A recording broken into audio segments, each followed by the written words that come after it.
Assalamu alaikum warahmatullahi ta'ala wabarakatuh. Barkan ku da kasancewa da GZ Tech TV. Ina mai bawa subscribers na hakuri sakamakon shirin da suka ji ba mu saka bidiyo ba. Hakan ya samu asali ne sakamakon wasu ayyukan da ya rike mu.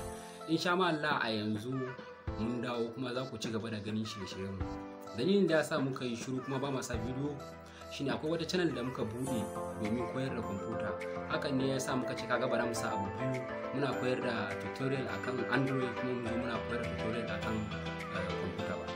So channel da muka sake budewa domin koyar da tutorial akan kwamfuta shine ABS Computer Tech TV, kamar yadda kuke gani a nan guri yanzu ABS Computer Tech TV.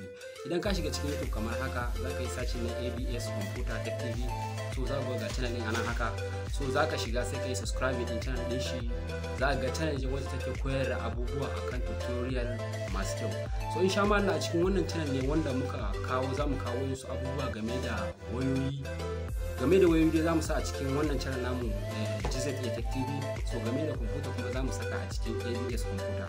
So dalilin da ya sa muka bude ABS Computer saboda ko wasu shirye-shirye da muke so mu fara kawowa wanda kuma ba zai yi a yi amfani da shi ta hanyar Android ba. Ya sa muka bude ABS Computer saboda mu zo muna sa wayannan shirye-shiryen ta cikin wannan channel.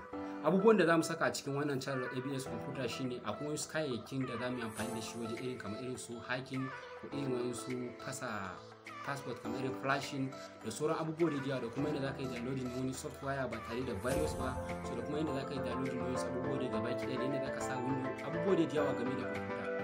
So wayannan abubuwan ne yasa kaga kuma bara mu saka cikin wannan channel din da yasa muka bude. So insha Allah dawo wanda muka yi nan mun dawo da wasu abubuwa sosai a kan tutorial, kuma ko wasu shirye-shirye da za mu fara yi game da koyar da hacking kamar yadda ka